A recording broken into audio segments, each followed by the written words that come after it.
President Iohannis, thank you for being here. It's an honor to welcome such a good friend of America to the White House.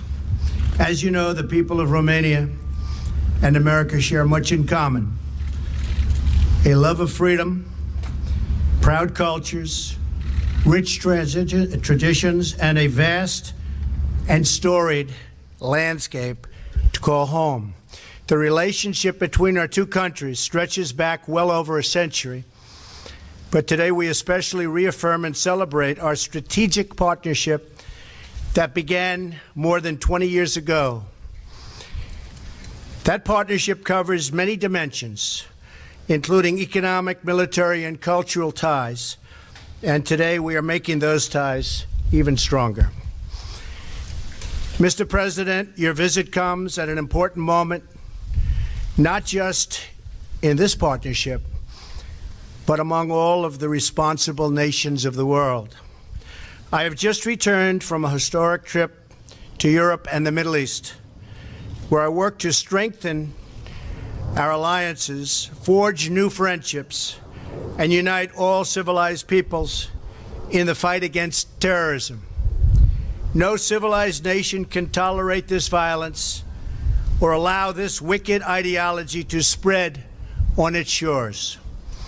I addressed a summit of more than 50 Arab and Muslim leaders, a unique meeting in the history of nations, where key players in the region agreed to stop supporting terrorism, whether it be financial, military, or even moral support. The nation of Qatar, unfortunately, has historically been a funder of terrorism at a very high level. And in the wake of that conference, nations came together and spoke to me about confronting Qatar over its behavior. So we had a decision to make. Do we take the easy road, or do we finally take a hard but necessary action? We have to stop the funding of terrorism.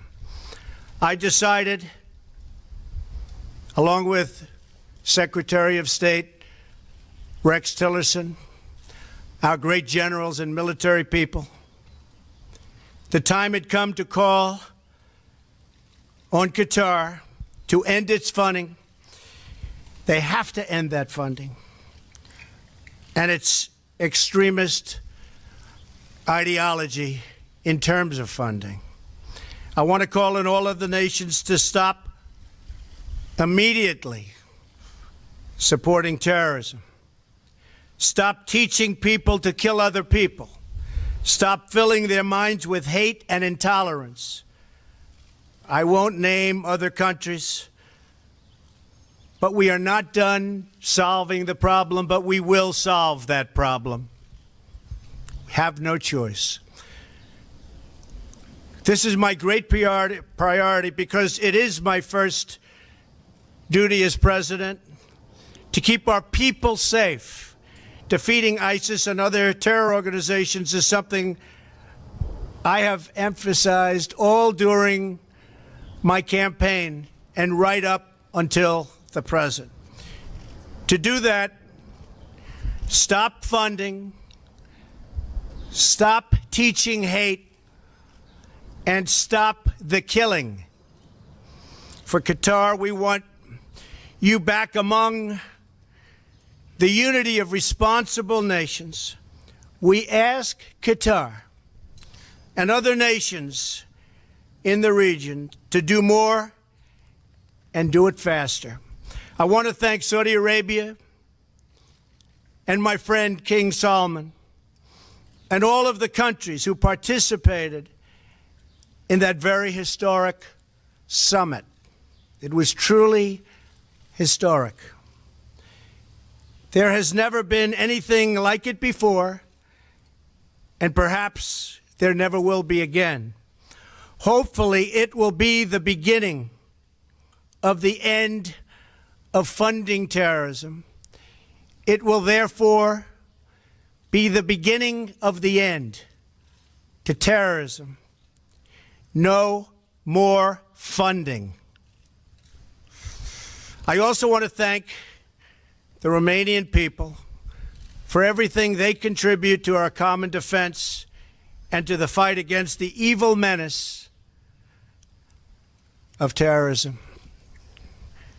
They have their own difficulties with it, and they've come a long way, and they're doing a lot. Romania has been a valuable member of the coalition to defeat ISIS, and it's the fourth largest contributor of troops in Afghanistan. There, 23 of your citizens have paid the ultimate price, and America honors their sacrifice. I want to recognize President Iohannis for his leadership in committing Romania this year to increase its defense spending from 1.4% of GDP to over 2%. We hope our other NATO allies will follow Romania's lead on meeting their financial obligations and paying their fair share for the cost of defense. But I will say this, that because of our actions, money is starting to pour in to NATO. The money is starting to pour in. Other countries are starting to realize that it's time to pay up, and they're doing that. Very proud of that fact. As you know, I have been an advocate for strengthening our NATO alliance through greater responsibility and burden sharing among member nations. And that is what is happening. Because together we can confront the common security challenges facing the world. Mr. President, I want to applaud your courage and your courageous efforts in Romania to fight corruption and defend the rule of law. This work is necessary to create an environment where trade and commerce can flourish and where citizens can prosper. I look forward to working with you to deepen the ties of both commerce and culture between our two countries.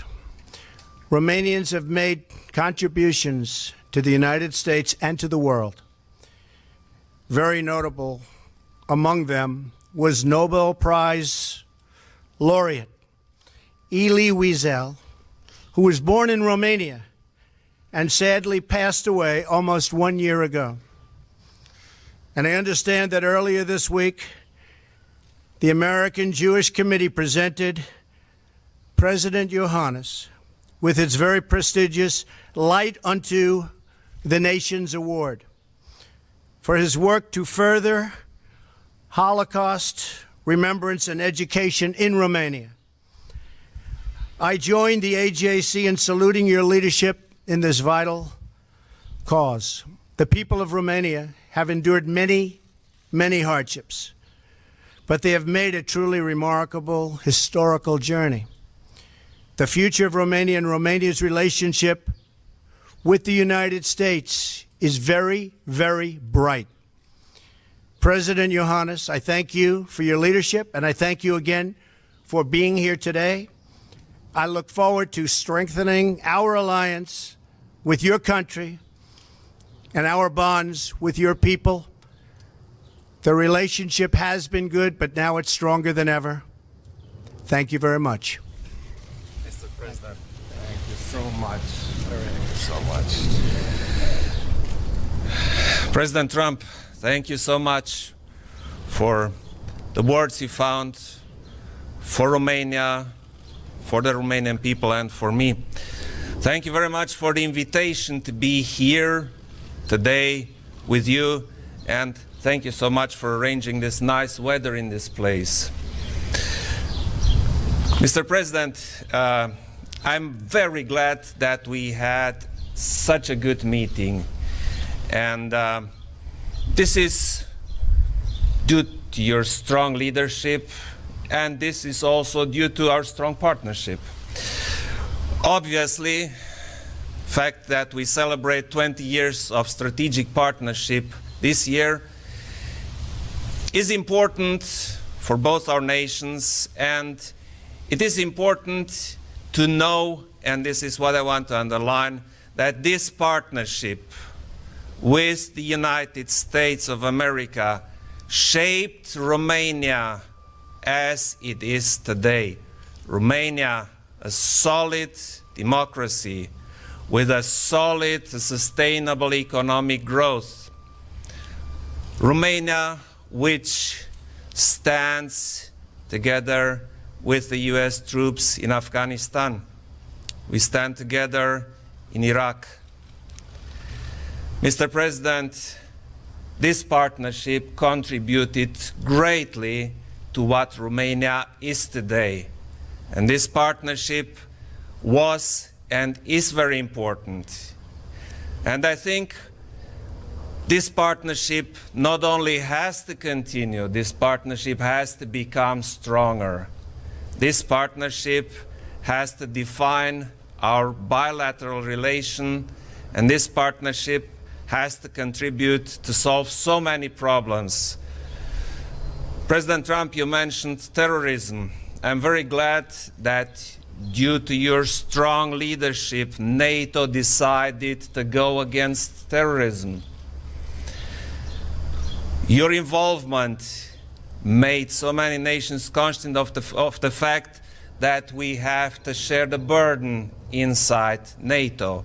And this is why Romania also decided, and if I'm right, I think this is the first country during your mandate to step up to 2% of GDP for defense spending.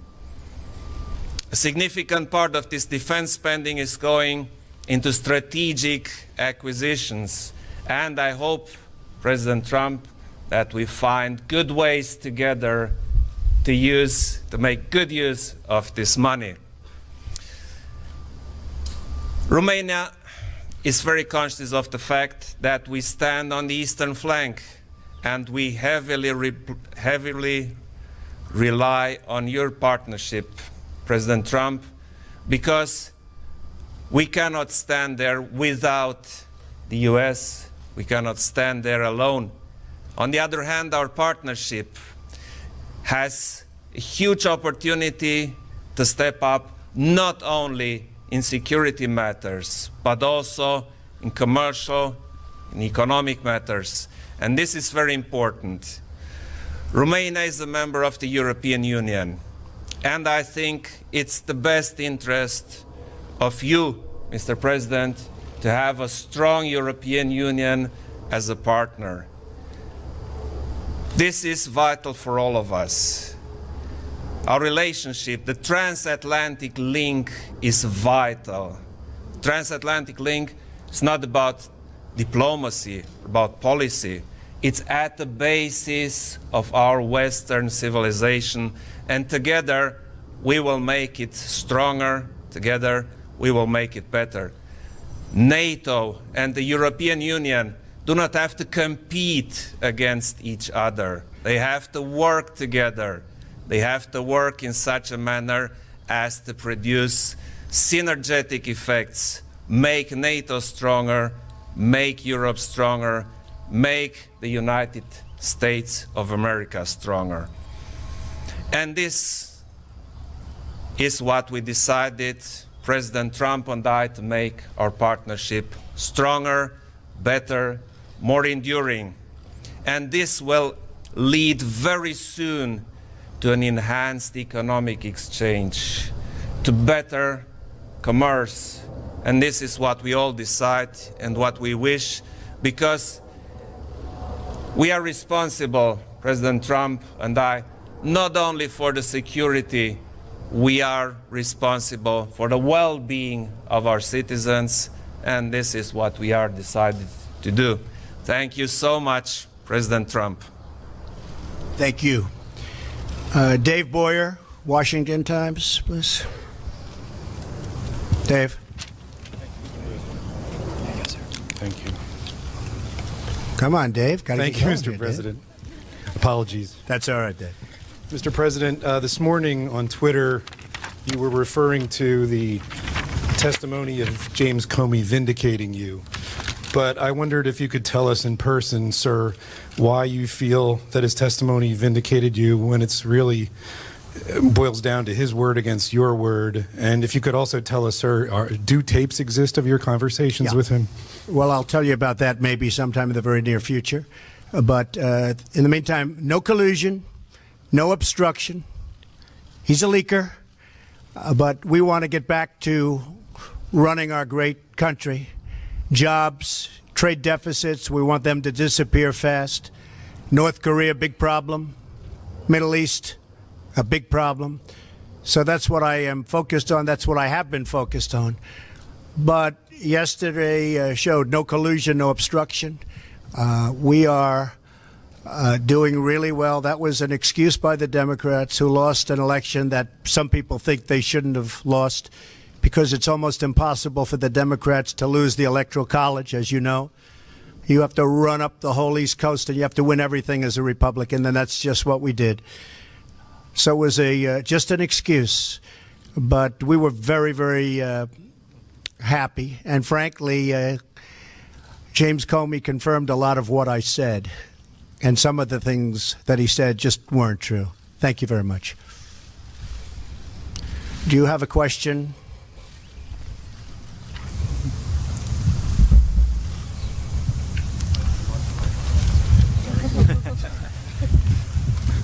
Thank you. And Mr. President, if you could tell us, a couple weeks ago, President Trump was in Brussels at the NATO meeting, and not only was he encouraging NATO members to pay up the 2% required of GDP for national defense, but he also was saying that countries, including yours, who had not paid 2% in the past, should make up for that difference. Do you think that's fair? I was in Brussels and I met President Trump and I listened to his speech and I liked it. Because you see, NATO is based on values, but it is ultimately a military alliance. And you know, military spendings are complicated and you need a lot of money, because NATO is the strongest alliance the earth ever saw, and we want to keep it that way. So we have to spend money for defense purposes. And spending money means if you're in alliance, everybody has to spend money. This is called burden sharing. And I fully agree, Mr. President, to that. So of course, some people liked this better and some didn't like it so much, but it's a simple fact that we have to do this, not as a purpose in itself. We have to do this to stay strong, to be strong, and to defend our nations. 100% correct. And you know, one of the things I was referring to during that speech was the fact that, yes, they haven't paid what they should be paying now, but for many years they haven't been paying. So I said, do we ever go back and say, how about paying the money from many, many years past? Now, I know no president has ever asked that question, but I do. We're going to make NATO very strong. You need the money to make it strong. You can't just do what we've been doing in the past. So I did say, yes, you haven't paid this year, but what about the past years, the many past years where you haven't paid? Perhaps you should pay some or all of that money back. You have a question? Domnișoara Avramescu, TVR. Thank you. I have a question for President Trump. On the matter of security, sir, many of the countries on the eastern flank of NATO, including Romania, see Russia as a threat to the security and the peace in the region. Do you share this vision, and do you think that United States should act under Article 5 if any of this country will be under military aggression? Thank you very much. Well, I'm committing the United States, and have committed, but I'm committing the United States to Article 5. And certainly we are there to protect. And that's one of the reasons that I want people to make sure we have a very, very strong force by paying the kind of money necessary to have that force. But yes, absolutely, I'd be committed to Article 5.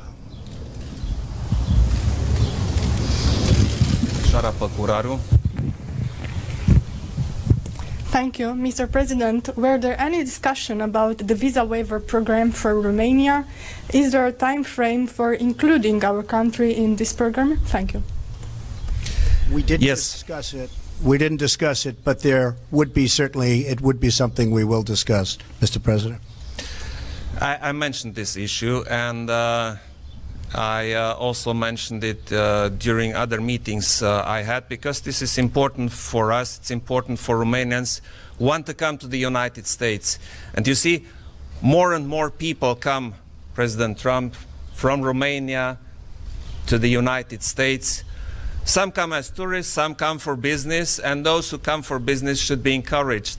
So the matter of visa waiver would be probably important to discuss, and we all hope that we will advance on this. Good.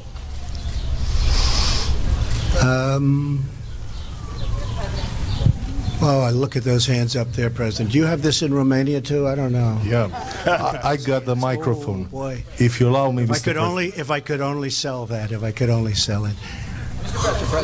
Who would like to ask? Should I take one of the killer networks that treat me so badly as fake news? Should I do that? Huh? Go ahead, John. Be fair, John. Oh, absolutely. Remember how nice you used to be before I ran? Such a nice man. Always fair. Mr. President, I want to get back to James Comey's testimony. You suggested he didn't tell the truth in everything he said. He did say under oath that you told him to let the Flynn, you said you hoped the Flynn investigation you could let. I didn't say that. So he lied about that. Well, I didn't say that. I mean, I will tell you, I didn't say that. And did he ask you to pledge his And there'd be loyalty? nothing wrong if I did say it, according to everybody that I've read today, but I did not say that. And did he ask for a pledge of loyalty from you? That's another thing he said. No, he did not. So he said those things under oath. Would you be willing to speak under oath to give your version of those events? 100%. I And- didn't say under oath. I hardly know the man. I'm not going to say, I want you to pledge allegiance. Who would do that? Who would ask a man to pledge allegiance under oath? I mean, think of it. I hardly know the man. It doesn't make sense. No, I didn't say that, and I didn't say the other. So if Robert Mueller wanted to speak with you about that, I would be willing glad talk to him? tell him exactly what I just told you, John. And you seem to be hinting that there are recordings of those conversations. I'm not hinting anything. I'll tell you about it over a very short period of time. When is that? Okay? Okay. Do you have a question here? When will you tell us about the Over a recordings? fairly short period of time. Tomorrow now? Are there tapes, sir? Oh, you're going to be very disappointed when you hear the answer. Don't worry. John, do you have a question for the president? Yes. Thank you. And President Iohannis, you are no stranger to Russian aggression. Vladimir Putin recently suggested that Romania could be in Russia's crosshairs. How concerned should the world be about Russian aggression in your region, and how concerned should we be here in the United States about what Russia tried to do in our election, sir?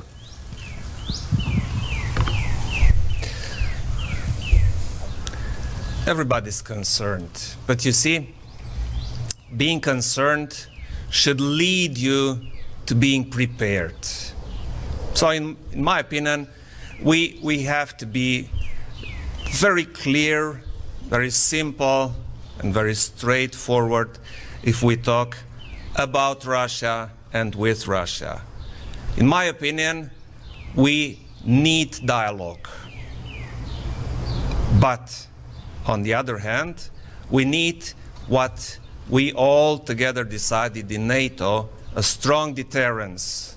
So this combination, strong deterrence and dialogue, should lead towards a solution which is feasible for every part. Domnul Pantazi.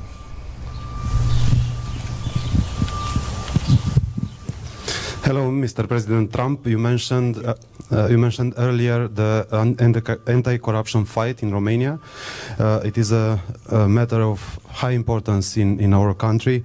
But we see now that the anti-corruption fight and the efforts to consolidate the rule of law are sometimes undermined by some politicians, part of what we can call the Bucharest swamp. Is your administration going to support the anti-corruption fight in Romania, and how can you do it? Thank you. Well, we support very strongly Romania, and therefore, obviously, we do support that fight on anti-corruption. We will always support that, and we support your president. We think he's done an outstanding job, very popular, very solid, working very hard. We know everything that's going on. And and he's going to win that fight. He's going to win that battle, but he has our support. Thank you so much. Do you see the corruption in Romania as a problem for the US-Romania partnership and for the American investor as a threat, because we still have corruption in Romania despite this anti-corruption fight? Well, you do, but I can tell you that there are many American investors right now going to Romania and investing. In fact, I was given a chart just before our meeting, and we have people going over to Romania and investing, and they weren't doing that a number of years ago. So that shows very, very big progress, and there really are a lot of congratulations in store. But a lot of people are investing from our country to yours, and people love from Romania the United States, and they come here a lot, and we're very proud of them. Thank you all very much. Thank you. Thank you very much. Mr. President, this was absolutely excellent. Thank you so much.